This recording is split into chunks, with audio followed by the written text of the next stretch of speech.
Welcome to the next Lukozer retro game review video, and yeah, it's been a little while since I've done one of these, but I finally have about 5 or 6 of these to do before I then go on to 2 rather specific titles. You'll know them when they show up in the playlist. So well, you'd think that as it's been a while since I've done one of these retro reviews, that I would choose a pretty fucking good title to kick things off with again. Well, you could think that, but if you did, then you really aren't that familiar with this channel, are you? Because this is Mechanicus, which was developed by some lot called Hitech, and despite the logo being there, I had to look it up because I couldn't fucking read that. And even though I now know that it says Hitech, I mean, having the H the wrong way round at the start just makes it look like a fucking pile of shit. Anyway, so here we are at the title page. Now, first things first, this music is okay, but the audio quality is atrocious. I don't know if it's the emulator that's doing it or what, but I just think the music is all right, but the actual quality of it is appalling, especially the well, you can hear the main melody, if you can call it that, especially at this part. It's all distorted and everything, it just sounds fucking horrible. So this is a pinball game, and well, I mean, there's plenty of options, or at least it looks like there are plenty of options. You can turn the music on and off, which is great, except there's only music on the title page here. There's no music in game, so you can turn off the sound effects, which is fine, except as you're about to find out, the sound effects are staggeringly sparse. And you can have up to 4 players, which is novel, but not exactly rare in pinball games. And I think best of all, there's actually a choice of 3 tables, so I'll show you each of them, because believe me, one go on this doesn't last very long. So we'll load up table 1. Unfortunately, the game is a multi-load, so I can't imagine the cassette version being particularly enjoyable. Now, I didn't have this game back in the day because this was released in, I think, 1990. It may have even been 91. But by that time, yeah, I was on the Amiga. I didn't even have my 64 any longer. So you can see, graphics wise, it does look quite impressive, or at least it does at the moment. They use the function keys to launch the ball, and they launch it at different strengths, F1 being the weakest, F7 being the strongest. So we'll launch the ball, and so as you can hear, sound effects wise, there's virtually fuck all here. Because the other problem is it's not easy to initially differentiate between what is, background graphics and what is actual interactive graphics. But of course, the thing that you really do notice is that the ball physics are utter fucking shite. And as a result, it just looks fucking awful when you are actually playing the game. And what you saw there is another frustrating thing about this game, that sometimes the paddles stick up, and there is you have to press the key again repeatedly to try and get it to come back down. Most of the time the ball's already gone out of play by the time it finally does. Now you may also have noticed that if there is one thing the ball does a hell of a lot, is once again the fucking paddle gets stuck. But yeah, I mean, that's it. But the ball does have a fucking annoying habit of constantly going straight fucking out. I mean, I hate Pinball FX2 and FX3 on the PC for doing that, but fucking hell, they are unbelievably forgiving compared to this fucking piece of shit.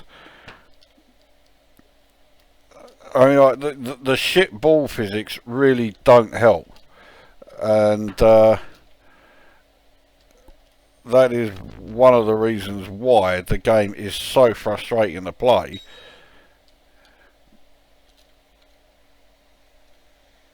I mean, the ball does not move even remotely like a you know, a pinball.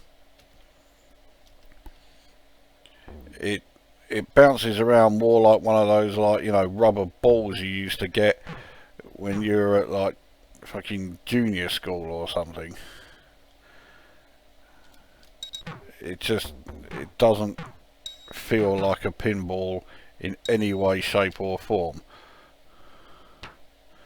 And consequently, the game is no fun to play if you... What the fuck was I supposed to do there? Yeah, the game is no fun to play if you are in any way familiar with pinball. And I mean, what the fuck was I supposed to do there? Because I did okay on that first ball, it means now that all these other ones are all just going to go to fucking shit.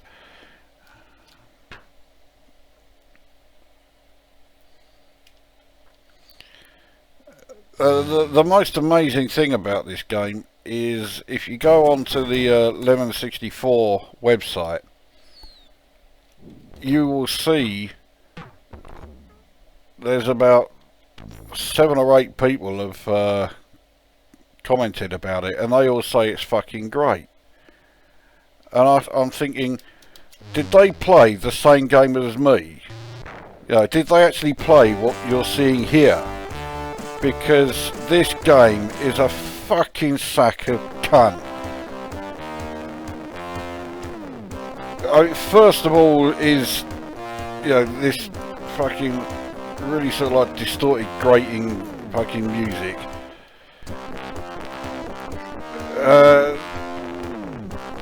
But I mean, actually playing the game, the pedal's constantly getting stuck. The way the ball moves around, bearing absolutely no resemblance to any pinball I've ever played, whether it be an actual pinball table or a you know, a pinball game on the computer. It is not fucking good. There were several comments which said, "Oh, this is by far the best pinball game on the Commodore 64." Well, for one thing, Commodore 64, you know, pinball games are not exactly prolific on the Commodore 64, and you know, if this is by far the best, you fuck off. If this is by far the best, then you can clearly see why pinball games were not particularly prolific on the Commodore 64. Because if this is as good as they get, then, you know, I don't know what that checkpoint bonus was all about. It's not like there are checkpoints in this game. Oh, fucking look at that. I mean, that gap between the pinball and, you know, the stopper in... let's try that again. The gap between the flippers and the stopper in between them there is fucking minute. And yet the pinball, and I use the term quite wrongly, always seems to find a way in between them. It very rarely actually rolls anywhere. It's constantly sort of like bouncing around, which is why it just does not look or feel like you're actually playing, you know, a pinball table at all. The other thing is that when this game came out, say it was in the early 90s, pinball tables had evolved quite a bit,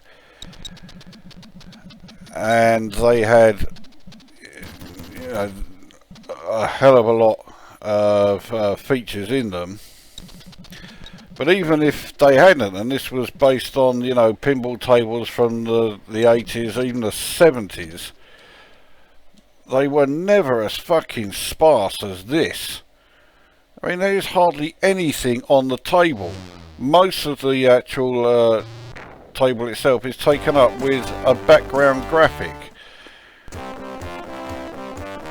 So there you go, that was table 2. It's slightly better than table 1, but then, you know, other things that are slightly better than table 1 include terminal hemorrhoids. So now we go on to table 3, which is probably the most advanced of the 3, because it has 2 sets of flippers. Unfortunately, the second set of flippers are tucked up in the fucking corner, and there isn't really a lot to do with them. You very rarely get the chance to actually use them, but there you can see the second set. There's one, you know, circular bumper up there. That's it.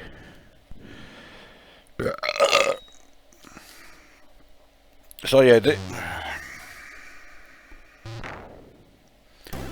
so this is the most feature rich of the 3 tables, and again, most of what you see here, I haven't had the chance to actually use either of the fucking flippers yet on this, and I've already lost 2 of my fucking balls. I tell you, I don't know who the fucking developer was, but if I ever met him, he'd lose 2 of his fucking balls as well. You know, this is not enjoyable, not even close.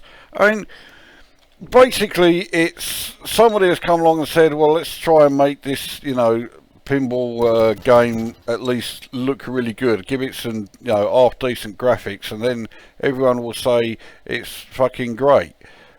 Which clearly seems to have worked if you look at the comments on the Lemon 64 website. I mean, I think this game has a rating of something like 7.2 on the Lemon website, and there is absolutely fuck all here that comes close to justifying a score like that. You know, the graphics, and to a very much lesser degree the music, are clearly the only things that actually had any genuine work done to them. The gameplay is very clearly a complete fucking afterthought.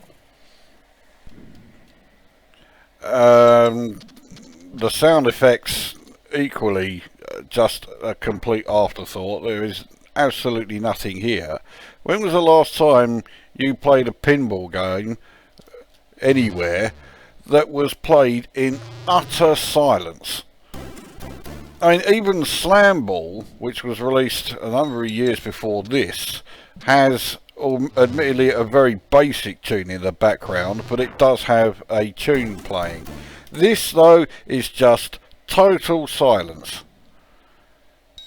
So it has all these sort of like, you know, it has all the atmosphere of a fucking funeral wake. And this is supposed to be an exciting, edge of the seat, you know, fast action sort of game, which pinball is supposed to be. This, I mean, look at that!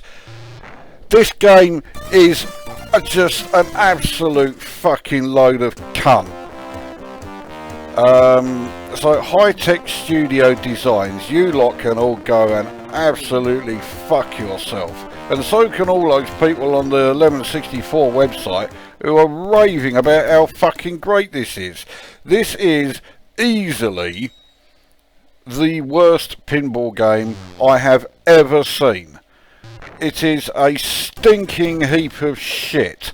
It's all about you know, what the graphics look like. Gameplay is a complete afterthought, and a secondary afterthought at that. I mean, there was no effort made in, you know, actually making the game playable, let alone enjoyable. I mean, you've seen this go. I mean, this is just fucking taking the piss. And believe me, I still get monumentally frustrated by Pinball FX3, even though I'm currently on a bit of a roll on that. But it is nothing compared to the absolutely monumental levels of frustration that this fucking heap of shit generates. Yeah, it's just, it has no redeeming qualities at all. You know, semi-okay graphics are fine, but in pinball you need to actually, you know, be able to do something.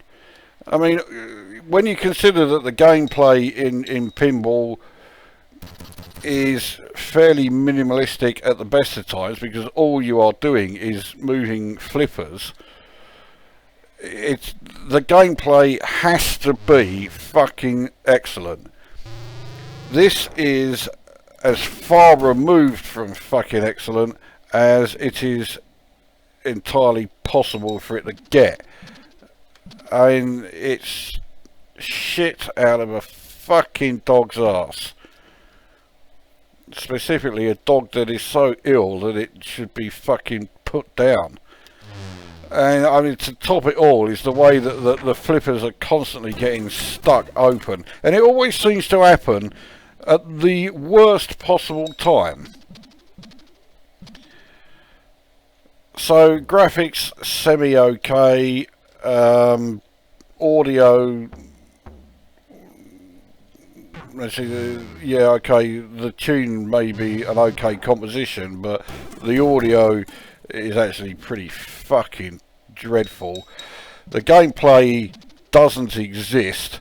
The physics on the ball and what have you is utter shite. Frustration levels are off the scale because the game is glitched by the way that the fucking flippers stay open. Going back to table 1. Oh, fucking hell.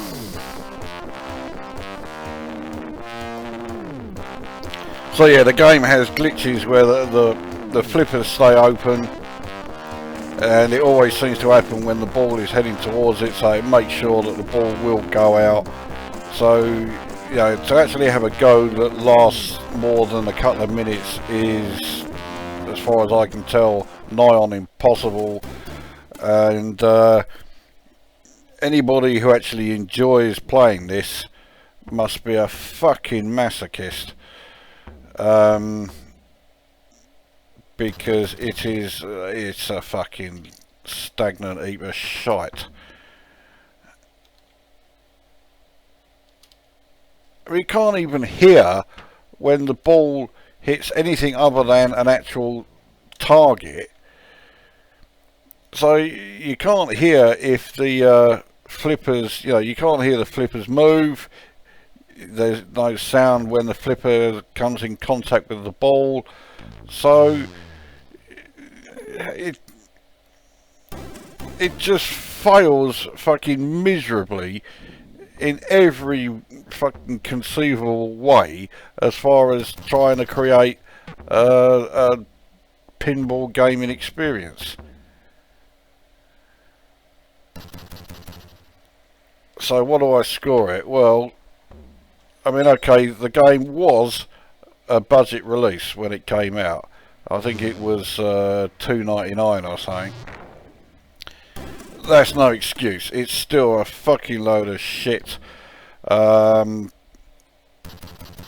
I score it, well, I can't really score it 0 because, yes, I must admit that in places the graphics look semi-okay. So I score it 0.1 out of 10. It's, I would go so far as to say it's one of the most frustrating Commodore 64 games I have ever played. It is just, it's a game that really shouldn't even be watched, because I mean, when you see it in action, I mean, it's just it's I'm sure there are VIC-20 pinball games and the balls, the flippers are now not doing anything at all. What a fucking load of shit. Right, there you go. Mechanicus, 0.1 out of 10. This game can fuck off. That brings this review mercifully to an end, and we'll see you at the next one.